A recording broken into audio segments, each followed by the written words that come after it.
وہ میری شرط یہ ہے کہ آپ مجھ سے وعدہ کریں کہ اب کے بعد سے کبھی فاقہ نہیں کریں گے، روزانہ کھانا کھائیں گے ٹائم پر، آپ وعدہ کریں گے تو میں کھانا دوں گا۔ اب اعلیٰ حضرت سے اس سید زادے نے وعدہ کروایا، اعلیٰ حضرت نے اس سے وعدہ لیا، اور پھر آپ نے فاقہ نہیں کیا کیونکہ سید زادے سے وعدہ کر لیا ہے۔ یہ کمال ہے اعلیٰ حضرت کا کہ آپ نے صرف کہا نہیں تیری نسل پاک میں ہے بچہ بچہ نور کا، بلکہ عمل کر کے دکھایا ہے۔ سید زادے کا اتنا ادب اور احترام آپ کے دل کے اندر موجود تھا۔ یہ تو سید زادے جن کے خون میں حضور کا خون دوڑ رہا ہے، لیکن اگر کوئی بندہ مدینے سے آتا تھا نا، اعلیٰ حضرت پوچھتے تھے مدینے سے آئے ہو؟ آپ اپنی جگہ سے اٹھ کر اس کے قدموں میں گر کر اس کے پاؤں چوما کرتے تھے کہ یار تیرا پاؤں وہ ہے جو حضور کی زمین سے لگ کر آیا۔ اللہ اکبر، یہ عشق تھا مدینے کا، آپ امام اہل سنت رحمت اللہ علیہ کا۔ ایسے ہی تو ہم نہیں کہتے نا کہ عشق و محبت، عشق و محبت، ذرا بلند آواز سے نا، عشق و محبت، عشق و محبت، عشق و محبت، عشق و محبت،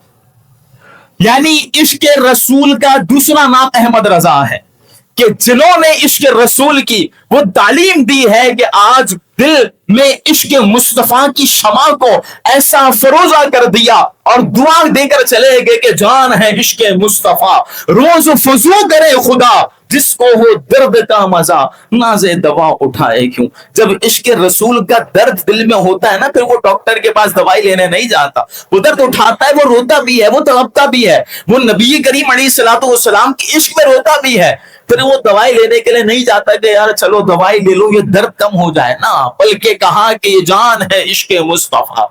نبی کریم علیہ السلام کا عشق ہماری جان ہے۔ ہماری دعا یہ ہے کہ روز فضو کرے خدا جس کو ہو درد کا مزہ، ناز دوا اٹھائے کیوں۔ یہ سیدی اعلیٰ حضرت رحمت اللہ علیہ کا عشق، اور آپ کا یقین کیسا ہے اللہ کی ذات پر۔ اللہ اکبر، آپ نے فرمایا دل کے دو ٹکڑے کر لو، ایک ٹکڑے پر لکھا ہوگا لا الہ الا اللہ، دوسرے پر لکھا ہوگا محمد رسول اللہ صلی اللہ علیہ وسلم۔ ایسا یقین ہے اللہ رب العالمین کی ذات اقدس پر اور حضور کی بات پر کہ کبھی نبی کریم علیہ الصلوۃ والسلام کی بات کے بارے میں آپ نے شک نہیں پیدا ہونے دیا کہ یار ہو سکتا ہے کہ یہ نہ ہو سکتا ہے یہ حدیث ضعیف ہے، اس پر عمل نہ ہو سکے۔ سیدی اعلیٰ حضرت رحمت اللہ علیہ نے کبھی اس وجہ سے نبی کریم علیہ الصلوۃ والسلام کی بات کو نہیں جھٹلایا۔ جب بیمار ہوئے ایک مرتبہ تو مریض ڈاکٹر آ کر کہنے لگے کہ آپ کو طاعون کی بیماری ہو گئی ہے، آپ نے کہا بیماری کوئی اور ہو سکتی ہے، طاعون کی بیماری نہیں ہو سکتی۔ کہنے لگے بھائی طاعون کی بیماری ہے، سیدی اعلیٰ حضرت نے فرمایا نہ، میرے نبی کا فرمان ہے جس نے کسی مریض کو دیکھ کر یہ دعا پڑھ لی الحمدللہ الذی عافانی مما ابتلاک بہ وفضلنی علی کثیر ممن خلق تفضیلا، تو اس بندے کو وہ بیماری نہیں لگے گی۔ میں نے ایک مرتبہ طاعون والے مریض کو دیکھ کر یہ دعا پڑھ لی تھی، مجھے یقین ہے ڈاکٹر جھوٹا ہو سکتا ہے لیکن حضور کا فرمان غلط نہیں ہو سکتا۔ یقین ہے حدیث پاک پر اتنا، نبی کریم علیہ السلام کی بات پر اتنا بلیو ہے کہ سب غلط ہو سکتا ہے لیکن پیارے نبی علیہ الصلوۃ والسلام کی بات غلط نہیں ہو سکتی۔ اس سیدی اعلیٰ حضرت رحمت اللہ علیہ کا یقین تھا۔ تو یہ کمال ہے، ہم اعلیٰ حضرت کو ایسے نہیں مانتے۔ آپ یہ یاد رکھیے گا کہ بعض لوگ نا کہتے ہیں بھائی تم نے تو اعلیٰ حضرت کہہ دیا، تم نبی کریم علیہ السلام کو کہتے ہو حضرت سیدنا محمد مصطفیٰ صلی اللہ علیہ وسلم، وہاں صرف حضرت کہتے ہو، یہاں کہتے ہو اعلیٰ حضرت، تو کیا تم نے اپنے اعلیٰ حضرت کو نبی کریم علیہ الصلوۃ والسلام سے بڑھا دیا؟ یہ مونگی دلیلیں ہیں، ان باتوں کی، ان اعتراضات کا نہ سر ہوتا ہے نہ کوئی پیر ہوتا ہے۔ آپ دیکھیں کہ جس کو بھی جو لقب دیا جاتا ہے نا، وہ ہوتا سب کے لیے استعمال ہو سکتا ہے، لیکن کبھی کبھی کچھ شخصیات ہوتی ہیں کہ جن کے ساتھ وہ خاص ہو جاتا ہے۔ مثال کے طور پر ہم کہیں رسول اللہ صلی اللہ علیہ وسلم نے فرمایا، اب رسول اللہ تو بہت سارے ہیں، اللہ کے رسول تو بہت ہیں، لیکن یہ نبی کریم علیہ السلام کے ساتھ ایسا خاص ہوا کہ جب بھی رسول اللہ کہا جائے گا تو ہمارا دھیان جائے گا مدینے کے تاجدار کی طرف صلی اللہ علیہ وسلم۔ اسی طرح غوث تو بہت ہیں، لیکن جب بھی ہم کہیں گے غوث پاک، ذہن جائے گا شیخ عبد القادر جیلانی رحمہ اللہ کی طرف۔ تو جب بھی ہمیں چاہیے کہ غوث پاک جن کو دنیا میں مانا ہے